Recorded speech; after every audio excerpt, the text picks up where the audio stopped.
बार साधु सुंदर सिंह, जिसे bleeding feet profit बोलते हैं, आजकल के फेक लोगों की तरह नहीं, ब्लीडिंग जो नंगे पांव चला करता और उसके पांव से खून निकलता जब वो चलता था, सामर्थ से धनी, अभिषेक से धनी, वो एक औरत के घर में गया। बहुत बारिश हो रही थी और साधु सुंदर सिंह को बुखार हो गया और वो एक औरत के घर में दरवाजा खटखटाया और वो औरत बाहर निकली। वो क्रिश्चियन औरत थी। साधु सुंदर सिंह ने कहा, मेरी बहन, बारिश बहुत है और मुझे बुखार है, मैं आराम करना चाहता हूं, क्या मैं तेरे घर में रुक सकता हूं? कहती, तुसी ना ऐ करो, मैं ना तुहाडे लई प्रेयर करांगी। कहता, जिसके सामने तू प्रार्थना करेगी ना, वो मेरे अंदर है, मेरे साथ खड़ा है। जिसके सामने तूने प्रेयर करनी है ना, वो मेरे साथ खड़ा है, वो मेरे अंदर है। क्या प्रेयर की बात कर रहे हैं? मैं परमेश्वर का दास हूं। तो जब प्रार्थना की जरूरत नहीं, बोने की जरूरत है, वहां तुम प्रार्थना नहीं कर सकते। अब पास्टर जी प्रेयर करांगे उसी, तुम अपने पास्टर से ज्यादा प्रेयर नहीं कर सकते। तुम में और तुम्हारे स्पिरिचुअल फादर में हमेशा तुम्हारा स्पिरिचुअल फादर राइट होगा, और तुम्हारे स्पिरिचुअल फादर और खुदा में खुदा हमेशा राइट होगा। उसने कहा, मुझे तेरी प्रेयर की जरूरत नहीं है, मुझे रेस्ट की जरूरत है। इमेजिन करो, अच्छी पोजीशंस में जाने के बाद, अच्छे देशों में जाने के बाद भी अभी भी लोगों के दिल चिड़ियों के जैसे हैं। चिड़ी का होता है ना दिल, छोटा सा। मैं आपको एक अच्छे विश्वासी और एक बुरे विश्वासी में फर्क बताता हूं। एक ऐसा विश्वासी जो पैसे में कंजूस है, बाइबल बयान करती है, वो परमेश्वर से प्यार नहीं करता है, क्योंकि तुम परमेश्वर और धन दोनों की सेवा नहीं कर सकते। अगर तुम पैसे में कंजूस हो, तुम बो नहीं सकते, तो मैं डेफिनेटली तुम्हें चैलेंज करता हूं, तुम परमेश्वर से प्यार नहीं करते, तुम पैसे से प्यार करते हो। पहली बार जब मैं अपने स्पिरिचुअल फादर के पास गया था, वो मुझे जानते नहीं थे। मैं अपने पास बहुत फैंसी कैमरास लेके गया था, बहुत महंगे कैमरास। तो वहां मैं अपनी चर्च की रिकॉर्डिंग लेके गया, देखो मेरे पास लोग हैं, ये है फोटोज अपनी सबकी। तो मैंने वो सारे गैजेट्स, वो लैपटॉप शायद, वो सब कुछ मैंने उनके पास एक टीम के जरिए पहुंचाया। मैं वहीं पे था, तो मैंने कहा आप उनको दिखा देना एक बार। तो जब उन्होंने मुझे अपने पास बुलाया, तो उन्होंने सब वो देखा, तो मेरे को वापिस करने लगे। तो पवित्र आत्मा ने बोला कि इसे वापिस मत लेना, जबकि मैं उसे बोने के लिए नहीं लेके गया था। जस्ट उनके वो टेबल पे था, तो मुझे ये अच्छा नहीं लगा कि मैं उनके टेबल से वो चीजें वापस लेके आऊं। तो मैंने कहा नहीं, मैं ये वापस लेने के लिए नहीं लेके आया। जब मैं लेके उसे वापस लेने के लिए गया था, तो मैंने कहा नहीं, वापस नहीं लेना, आप इसे आप यूज कर लो। मैंने साइड पे उसे रख दिया। मेरी लाइफ में, मेरी कंप्लीट क्रिश्चियन लाइफ में ऐसा कभी नहीं हुआ कि मैं अपने स्पिरिचुअल फादर के पास गया हूं और खाली हाथ गया हूं, इसलिए मैं भरा हुआ हूं। एक बार मैं बहुत बड़ा बीज, लाखों रुपए का बीज लेके गया, और उन्होंने जब उसे देखा, वो ज्यादा, कोई भी अनॉइंटेड मैन पैसों से प्यार नहीं करता। आप बड़ा बीज दे दे तो वो भी सेवकाई के लिए, आप छोटा दे दे वो भी सेवकाई के लिए, वो कौन सा उनके पर्सनल लाइफ में यूज होना है। लेकिन उनको ये मालूम होता है कि हाँ, ये व्यक्ति मेरी सेवकाई में बोता है, इसका मतलब ये मेरे साथ प्यार करता है, मेरे साथ डेडिकेट है। अगर आप अपने स्पिरिचुअल फादर के रास्तों को ओपन नहीं कर सकते, आपके रास्ते कभी ओपन नहीं होते। मैंने बहुत से स्पिरिचुअल सन्स देखे जो अपने फादर को यूज करते हैं सिर्फ रूहों को लेने के लिए, लेकिन एक्चुअल में आपको सपोर्ट करने के लिए परमेश्वर ने भेजा होता है, ताकि आपको भी ऐसे लोग आपकी लाइफ में मिले। मैं अपने सपने में भी इमेजिन नहीं कर सकता कि मैं अपने स्पिरिचुअल फादर के पास जाऊं और ही हु करके वापस आ जाऊं बिना बोए। ये नॉनसेंस, मेरी लाइफ की सबसे बड़ी नॉनसेंस होगी अगर मैं ये करता हूं। तो अगर मैं जाता था तो बीजों के साथ जाता था। मैं ये बताता कि मैं डेडिकेटेड हूं इस सेवकाई के प्रति, आपके प्रति, सिर्फ शब्दों से नहीं, मेरा कर्मों से भी प्रेम है, और मैं धन से प्यार नहीं करता हूं। आमीन। बाइबल कहती, जब शाऊल और उसका नौकर जब गधियां ढूंढने के लिए गए, तो उसने कहा गधियां मिलने क्या करे। उसने कहा यहां एक प्रॉफिट है, पर हमारे पास कुछ है नहीं कि हम उसके पास लेके चले।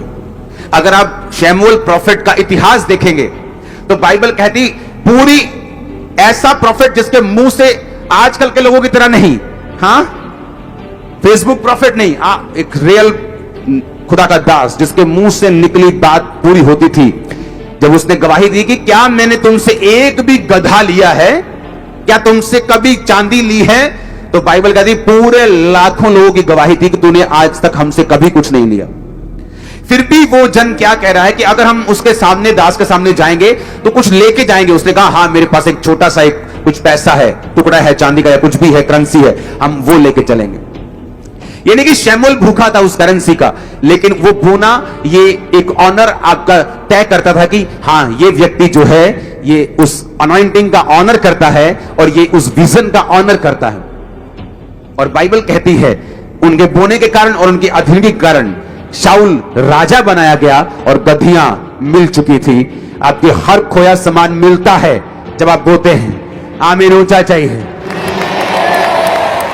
इसीलिए अगर आप पूरी दुनिया में निगाह मारेंगे, हर एक क्रिश्चियन, अगर आप अमेरिका में जाएंगे आप देखेंगे क्रिश्चियंस वहां ब्लेस के बाद ब्लेस होते जा रहे हैं।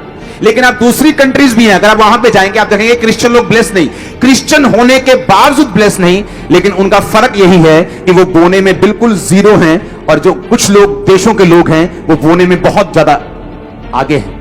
और जैसे वो बोने में आगे हैं, परमेश्वर रास्ते खोलने में भी उनके आगे है, और जैसे वो बोने में पीछे हैं, उनके रास्ते भी परमेश्वर ने बंद किए हुए हैं। बाइबल कहती है जब तू बोएगा मैं आसमान की खिड़कियां और दरवाजे खोल दूंगा। इसका इब्रानी में मतलब है डैम गेट, स्लूस गेट, कि डैम के पीछे पानी पानी है, आगे का हिस्सा सूखा हुआ है, क्योंकि परमेश्वर ने कहा मैंने तेरे डैम के गेटों को बंद किया हुआ है कि पीछे मेरे पास बरकतें भरी पड़ी हैं लेकिन तू आगे सूखा हुआ है, क्योंकि मैंने अभी तक डैम के गेट को नहीं खोला, क्योंकि अब तक तूने अपने टाइट को बोया नहीं।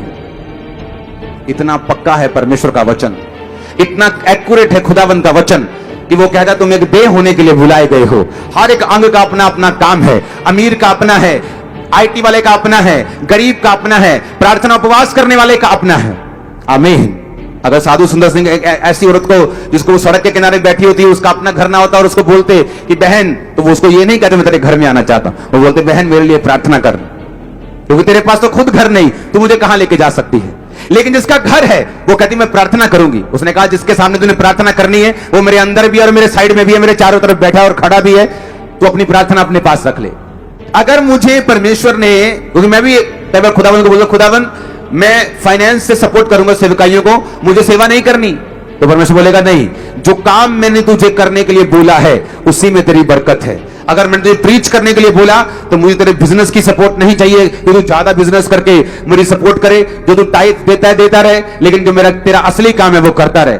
आज मुझे अपनी असली बुलाहट को, मेरा असली वरदान जो मेरे पास है, अगर मैं उसे यूज नहीं करता तो बाइबल कहती है आशीष मेरी लाइफ पर, मेरे बच्चों पर, मेरे फ्यूचर पर नहीं आती और मैं अस्थिर रहता हूं, कभी भी गिर सकता हूं, कुछ भी लाइफ में हो सकता है, क्योंकि परमेश्वर की प्रोटेक्शन फिर लाइफ में नहीं है।